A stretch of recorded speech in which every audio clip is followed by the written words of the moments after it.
of the things that we take for granted, we do so frequently and routinely, just what's behind that. So I hope you enjoyed that as well. Would you join me in the Pledge of Allegiance, please? Pledge allegiance to the flag of the United States of America, and to the republic for which it stands, one nation, under God, liberty and justice for all. Thank you. Tina, I think it's back to you. Thank you, Mark. That was lovely. Oh, man.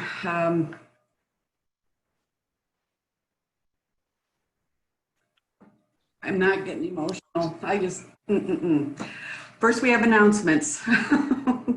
So, Laura Matson, you have an announcement to make. Yes, thank you so much.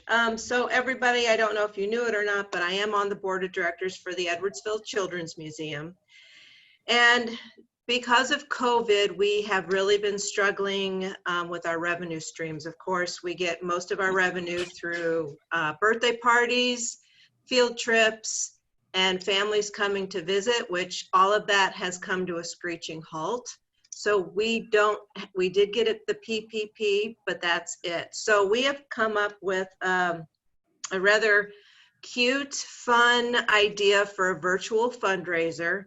It's been done in other markets for nonprofits called Dapper Dads. We're calling it Dope Dads for the Edwardsville area. It's going to be a month long in the month of September, where we are we're going to have 16 dads. Everybody takes a photo in the museum with their kids, and we post it on Facebook, and people can vote for the dopest dad. Of course, their votes will be money, so $5, $10, whatever. So I need ideas for dads, or if you know of a dad or a family that would want to participate in this promotion, it's greatly appreciated.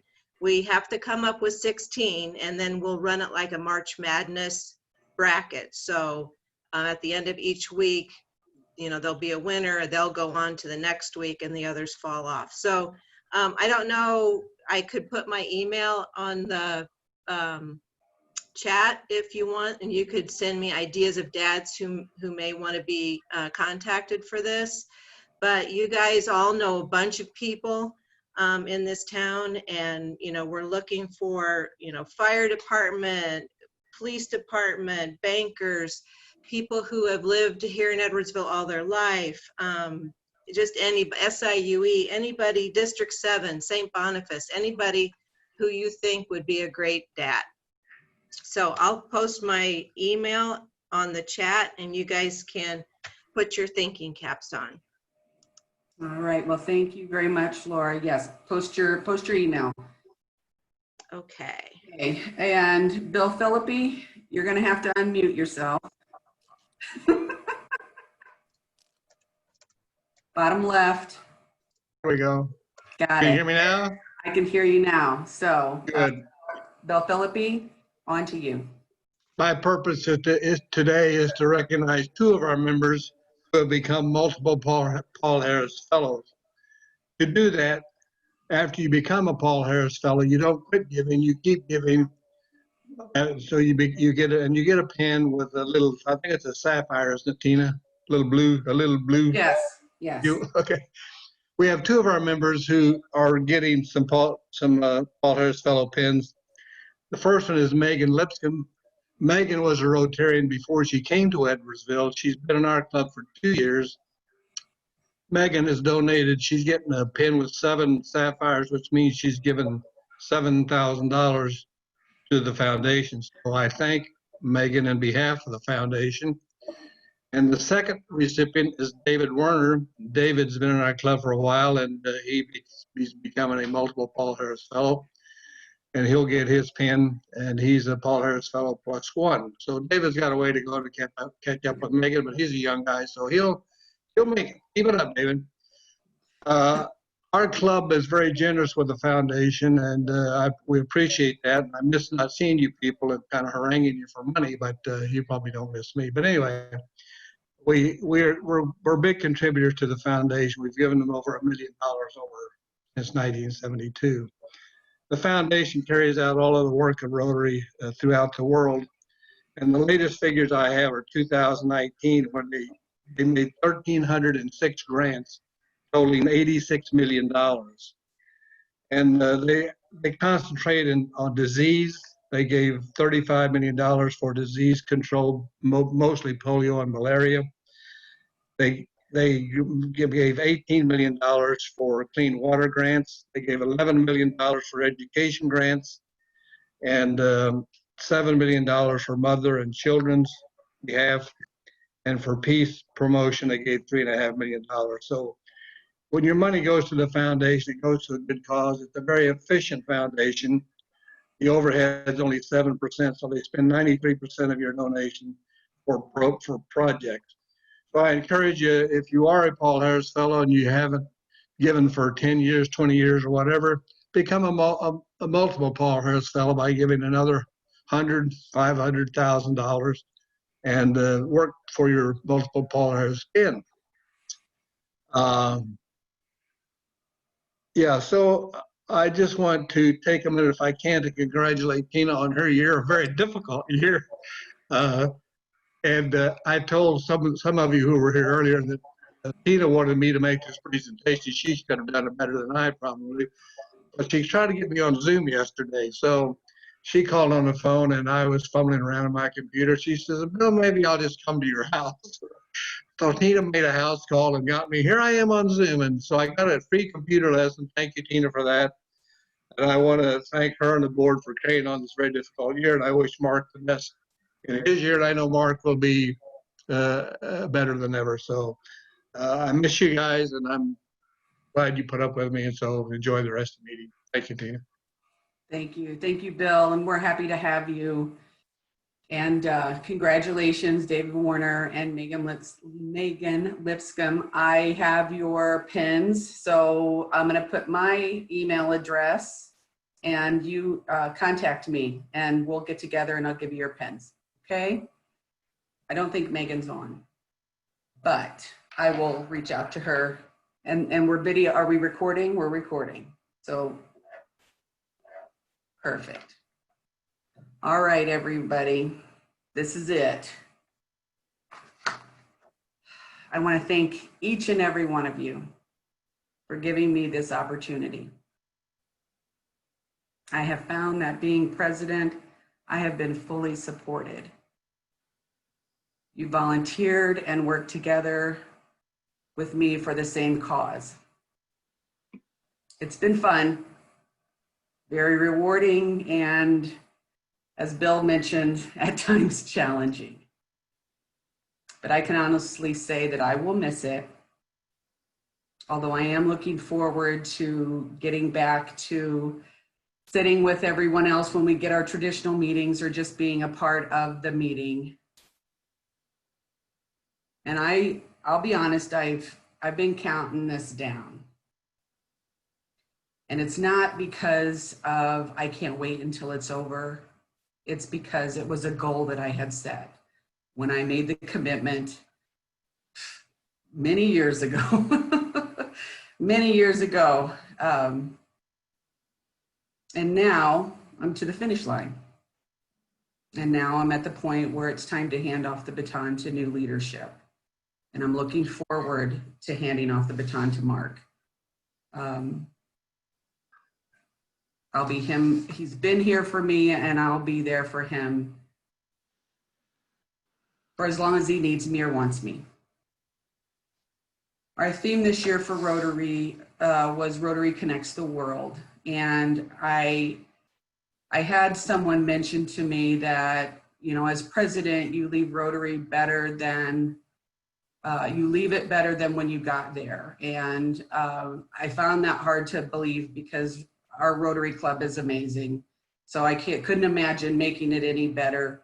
But I also wanted to know that I had reached the goals that I had set for myself otherwise, not just holding a space, but doing what it was that I had intended to do when I started as president a year ago. So what I did was I looked at the 6 areas of focus. And if, for those of you who aren't familiar with the 6 areas of focus, Rotary is dedicated to 6 areas of focus to build international relationships, improve lives, and create a better world to support our peace efforts and to end polio forever. So I don't know if I can do this. I'm going to try to, I wanted to share my screen, Musanda. Is there a way I can do that?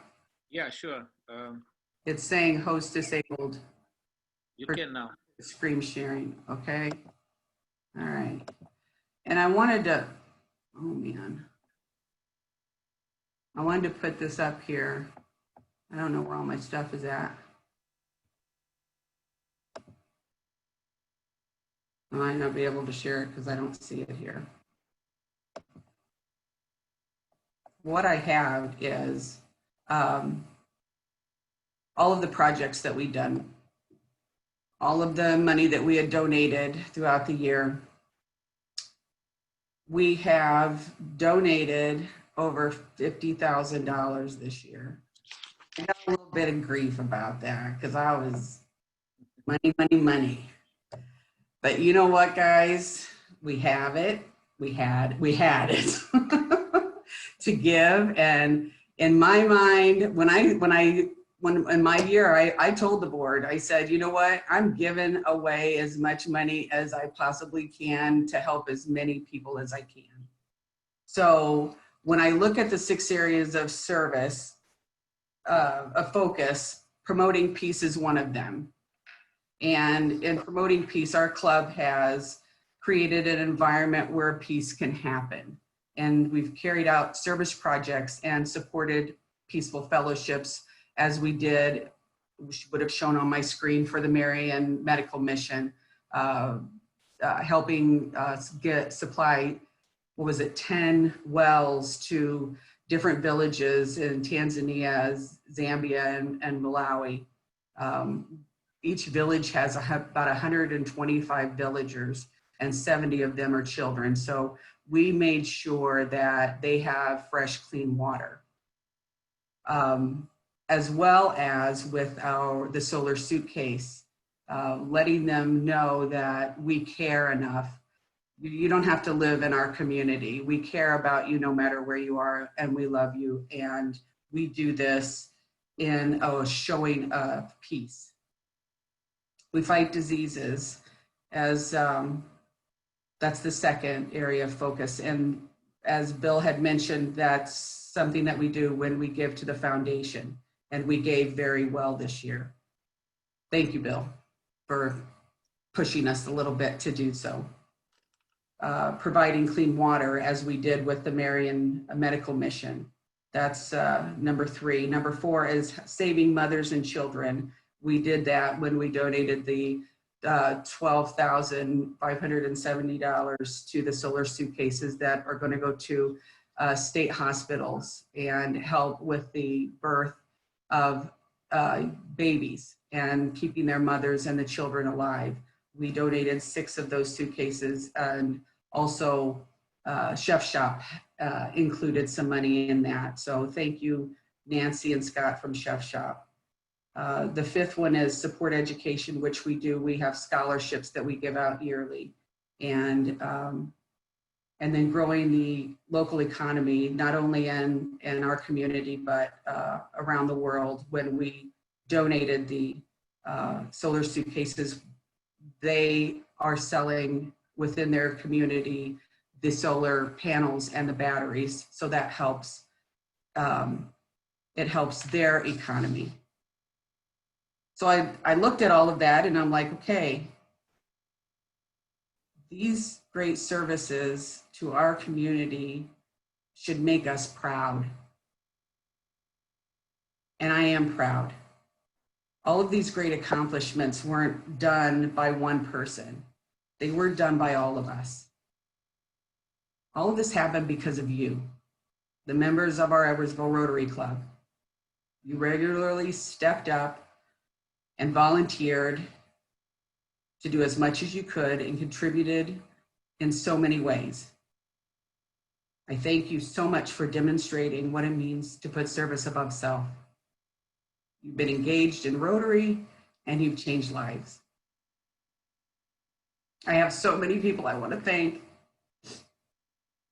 I can't name everybody's names. I hope you know who you are. But the board of directors, thanks for putting up with me. To the committee chairs who make everything work behind the scenes, that do things that I don't have to worry about, that they just get done. And to all of you, my people, my Rotarians. This last year has changed my life, and I am forever grateful to you and to Rotary for giving me this opportunity. Thank you so much. I love you all. And now it's time to hand off the gavel. Okay, so this is what I have, to Marc. You ready, Marc? Turn your microphone on.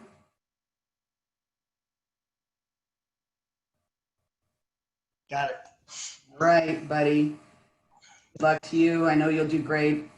And here you go. Did I go the right way?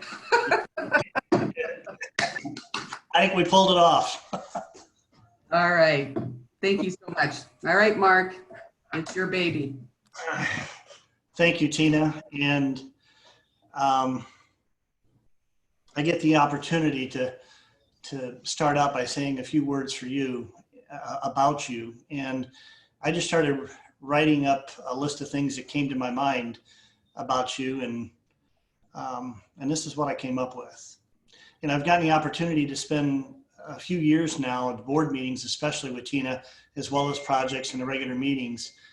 So I got quite an opportunity to see more of Tina than a lot of people do.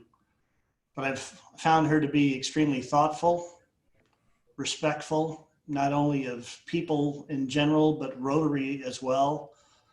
Extremely caring. She's definitely willing to listen. She has a heart to help the less fortunate. She has a desire to grow. We all know her to be fun-loving, laughing, smiling, joking all the time. I can't think of a time when she hasn't been. She's very accepting of people and non-judgmental. She's different, but kind of in her own unique way. And when I tried to put my finger on that, what popped into my head was she's kind of different in a very peaceful sort of way. She's full of peace. And I think all of us are. We're at peace when we're around her.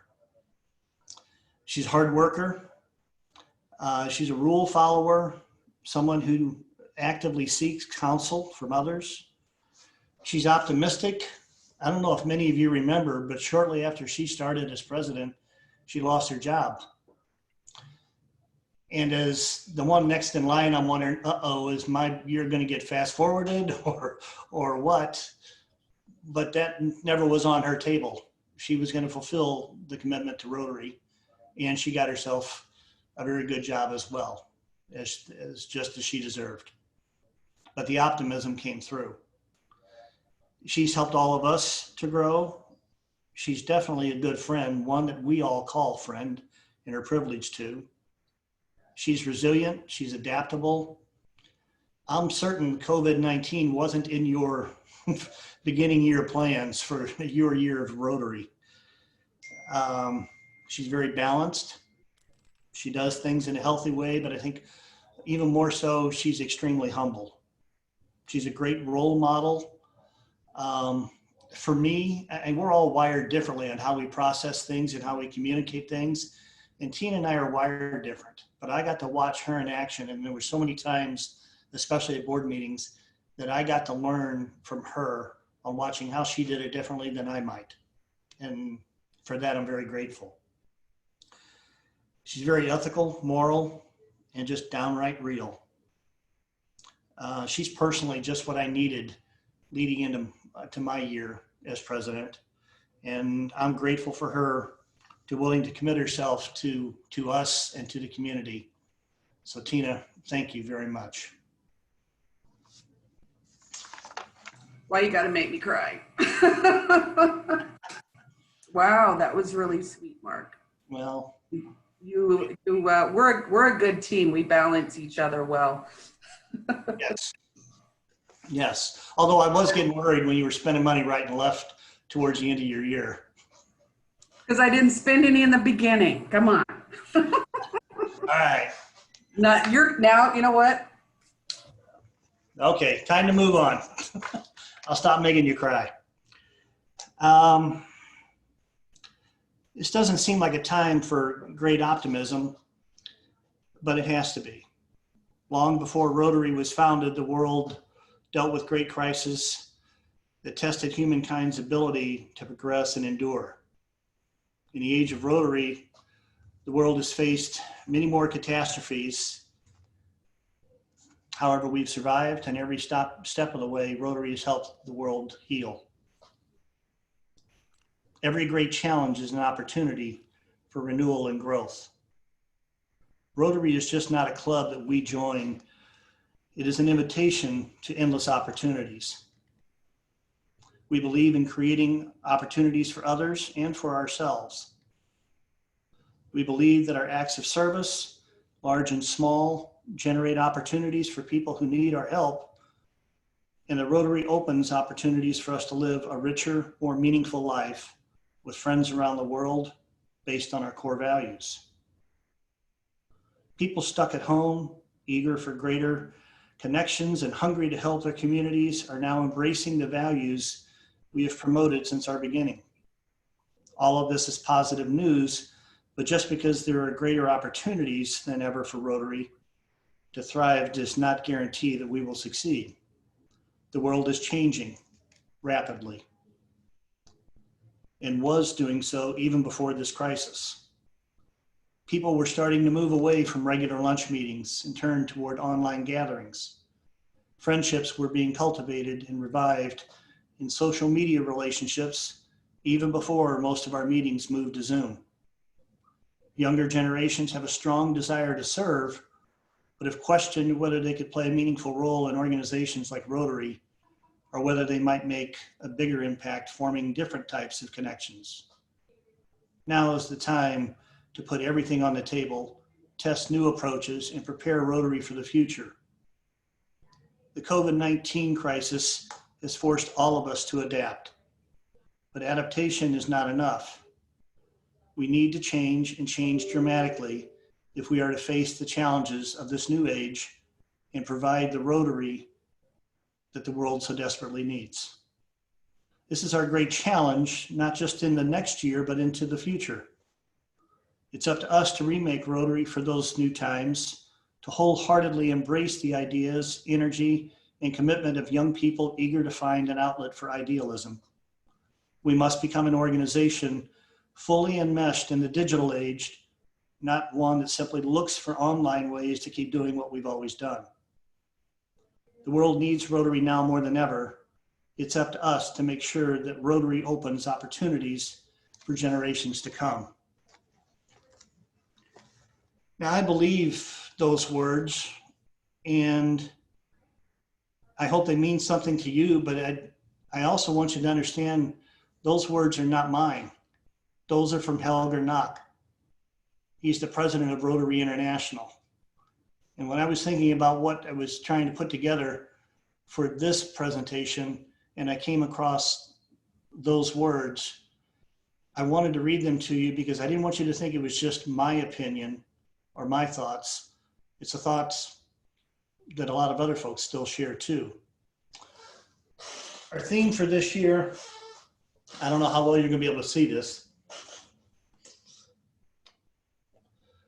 but it's Rotary opens opportunities, opens the doors. When we get back to meeting live, we'll be able to have that up again. But just as in the early days of Rotary, it had to recognize what worked for that time and nurture itself to become relevant. Today, so many years later, we're charged with that responsibility to adapt and change and not only remain relevant, but grow the impact of Rotary to be even more relevant and life-changing. And I don't have, I know change sounds scary to a lot of folks. It does to me. I like to get comfortable doing things, that learn things and think that's it, and I can sit back and coast on those for a while, but that isn't the way life goes anymore. It changes too fast. But I'd like to do this together, all of us, and have us to have a commitment towards that. And if sometimes we get pulled into change reluctantly and unexpectedly, and just to kind of give you some examples, I would venture to say that all of us were raised with the concept, we don't go get in a stranger's car. We don't let strangers in our cars. Now we have Uber and Lyft. We were taught not to go into a stranger's house or let strangers into our house, but now we have VRBOs and Airbnbs. And the reason I bring those up is because taxi cab companies never saw Uber and Lyft coming. They thought their competition was other taxi cab companies. Their world got upended. They didn't see it coming. The same for the hotel industry with Airbnb and VRBOs. We're finding ourselves potentially at that same kind of crossroads as Rotary. That's why I'd like for us to be open to change and explore other ways. Now, two of the things that I want to focus on in this coming year, in addition to that, is one that I think is extremely important. And that is, I'm not advocating in any way that we're throwing out the old and embracing some new unknown thing. That's not it at all. But I think one of the things I'd like to do is to honor and respect and highlight and learn from those who have been with the Edwardsville Rotary Club for so long and that have made it what it is today. Starting in the month of August, every other week, I'd like to spotlight our longest serving members and learn from them. Have all of us learn from them. I think there's a tremendous amount of wisdom that we can gain from there. And they're due that respect for everything that they've put into Rotary to help bring it to this point. The other thing I'd like to do too is to grow the membership, not just because it's a bigger number, but because the more members that we have, the more of an impact that we can become, the more people we open up to what Rotary means to us. And I think we have a responsibility to do that. I feel privileged to be the new president for this next year and honored to be a part of Rotary. And, you know, some of that sounds daunting about change and all that stuff, and some of it may strike you as impossible. In recent years, I've become a big fan of Walt Disney and a saying that he has, and it's kind of fun to do the impossible. And I've seen that in my own life, and I hope we see that together as Rotary. So I'm looking forward to this year very much, in spite of the challenges. So thank you for that time. And now we've got something a little bit different. You know, with meeting live at the church, we would spend some fellowship time before the meeting and a little bit afterwards. And then with these Zoom meetings, it's been a little challenging to do that. So with Masanda's help, we have figured out a way to make, we've got some breakout rooms set up. We tried our best to organize them by how we remembered where people sat. And so we're going to spend a little bit of time there. It's 12:48, so if we could go there for about